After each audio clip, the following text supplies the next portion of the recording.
দুইটা বেগুন দিয়ে এমন নাস্তা বানিয়েছি, কাটার পর ভেতরটা দেখলে অবাক হবেন। আজকে তৈরি করে দেখাবো দারুণ সুস্বাদু বেগুনের একটা মুখরোচক নাস্তা। ভেতরটা দেখুন। আসসালামু আলাইকুম, আমি আতিয়া, নারায়ণগঞ্জ থেকে। আমি প্রথমে দুইটা বেগুন নিয়েছি। বেগুনটাকে ভালো মতো ধুয়ে পরিষ্কার করে নিয়েছি এবং একটা ছুরির সাহায্যে বেগুনগুলোকে একটু লম্বা লম্বি করে কেটে নিতে হবে। প্রথমে বেগুনের উপরের অংশটা কেটে বাদ দিয়ে নিয়েছি এবং দুইটা বেগুন সমান ভাগে ভাগ করে নিয়েছি। এবার ছুরির সাহায্যে অনেকটা বেগুনের মতো করে কেটে নেব, তবে একটু লক্ষ্য রাখতে হবে, একটু লম্বা করে কাটতে হবে। ঠিক এভাবে কেটে নিয়েছি। এবার বেগুনটা যাতে একটু নরম হয়ে যায় এবং বেগুনের মধ্যে ভিতর পর্যন্ত লবণ যায়, তার জন্য বেগুনটাকে কিছুক্ষণ লবণ পানিতে ভিজিয়ে রাখতে হবে। আমি ২০ মিনিটের জন্য বেগুনটাকে পানিতে ভিজিয়ে রেখেছিলাম। এতে করে বেগুনটা ফোল্ড করতে সুবিধা হবে। পরবর্তী ধাপে চলে যাচ্ছি। আমি এখানে নিয়ে নিয়েছি ৩টা মিডিয়াম সাইজের আলু সেদ্ধ করে ম্যাশ করে নেওয়া। তার সাথে নিয়েছি আগে থেকে রান্না করে নেওয়া মুরগির মাংস, সেখান থেকে হাত দিয়ে ছাড়িয়ে নিয়েছি এবং দিয়ে দিচ্ছি কুচি করে নেওয়া ধনেপাতা কুচি, একদম কুচি করে নেওয়া পেঁয়াজ কুচি আর সামান্য ক্যাপসিকাম কুচি। এখানে পছন্দ মতো যে কোনো সবজি ব্যবহার করতে পারেন। দিয়ে দিচ্ছি চিলি ফ্লেক্স হাফ চা চামচ পরিমাণ, অরিগানো দিয়েছি কোয়ার্টার চা চামচ পরিমাণ, গরম মশলা দিয়েছি কোয়ার্টার চা চামচ পরিমাণ, লবণ দিয়েছি পরিমাণ মতো, সামান্য একটু বিট লবণ ব্যবহার করেছি। এতে টেস্টটা ব্যালেন্স হবে আর খেতেও ভালো লাগবে। এবার সবগুলো উপকরণ ভালো মতো মিক্স করে সাইডে রেখে দিচ্ছি এবং আগে থেকে যেই বেগুনগুলো আমি লবণ পানিতে ভিজিয়ে নিয়েছিলাম সেটা একটা টিস্যুর সাহায্যে মুছে শুকিয়ে নিতে হবে, যাতে করে আলুর পুরটা ভালো মতো বেগুনের গায়ে লেগে যায়। আমি দুই পাশটাকেই ভালো মতো টিস্যুর সাহায্যে মুছে নিচ্ছি। আপনারা এখানে সুতি কাপড় দিয়েও বেগুনটাকে মুছে নিতে পারেন। এবার একটা একটা করে বেগুনের স্লাইস নিয়ে নিয়েছি এবং আগে থেকে যে আলু চিকেনের মিশ্রণটা রেডি করে রেখেছিলাম সেই মিশ্রণটা বেগুনের উপরে অল্প অল্প পরিমাণ করে ছড়িয়ে দিচ্ছি। একটু হাতের সাহায্যে চেপে চেপে দেবো, খুব ভারী করা যাবে না, একটু পাতলা করেই ছড়িয়ে দিতে হবে। সাইডের অংশটাও এভাবে চামচের সাহায্যে সমান করে নিচ্ছি, যাতে ফোল্ড করলে দেখতে সুন্দর হয়। এবার একটু দেখে বুঝতে হবে আমি কিভাবে করছি। বেগুনের এক পাশটা ধরে এরকম রোলের মতো করে পেঁচিয়ে নিচ্ছি, খুব সহজভাবেই হয়ে যাবে। আর এখানে কোনো রকম আঠা লাগানোর দরকার নেই, আলুর সাথেই বেগুনটা ভালো মতো লেগে যাবে। একটু ওপর থেকে চেপে দিয়েছি, যে আলুর অংশটা বের হয়েছিল সেটাও সমান হয়ে যাবে।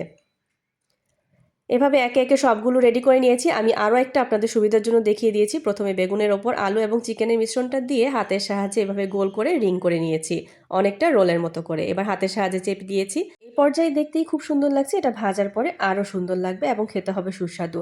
আমি একভাবে ভেজে দেখাচ্ছি, এটাকে কিন্তু কয়েকভাবে ভাজা যায়। প্রথমে একটা ডিম নিয়ে নিয়েছি, তার সাথে দিয়ে দিচ্ছি পরিমাণ মতো লবণ আর দিয়ে দিচ্ছি সামান্য একটু অরিগ্যানো, সুন্দর একটা ফ্লেভারের জন্য। এটা সরাসরি ডিমের মধ্যে ভিজিয়ে গরম তেলে ভেজে নিলেও হবে, অথবা আমি যেভাবে করছি সেভাবেও করা যাবে।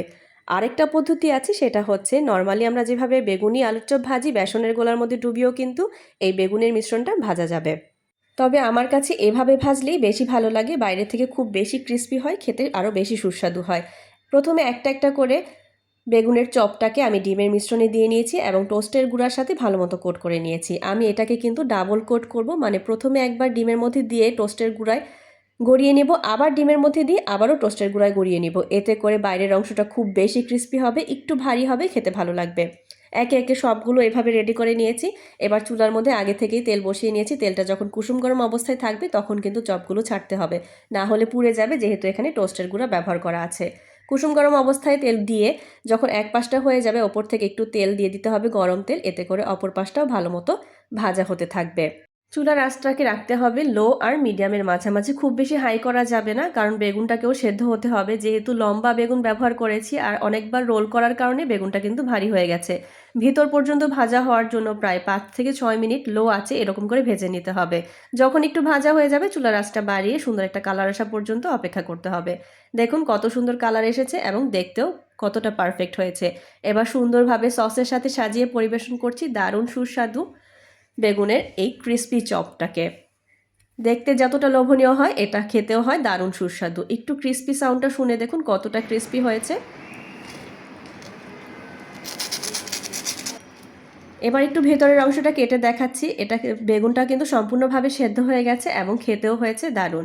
আমার আজকের রেসিপি যদি ভালো লেগে থাকে, সবার কাছে অনুরোধ থাকবে যারা ফেসবুক থেকে দেখছেন তারা আমার পেজটি লাইক কমেন্ট ফলো দিয়ে পাশে থাকবেন। যারা ইউটিউব চ্যানেল থেকে দেখছেন চ্যানেলটি সাবস্ক্রাইব করে আমাকে অনুপ্রেরণা যোগাবেন। ভিডিওটি ভালো লাগলে ফ্রেন্ডস এবং ফ্যামিলির সাথে শেয়ার করে রাখতে পারেন। আজ এই পর্যন্তই, সবাই ভালো থাকবেন, সুস্থ থাকবেন, আল্লাহ হাফেজ।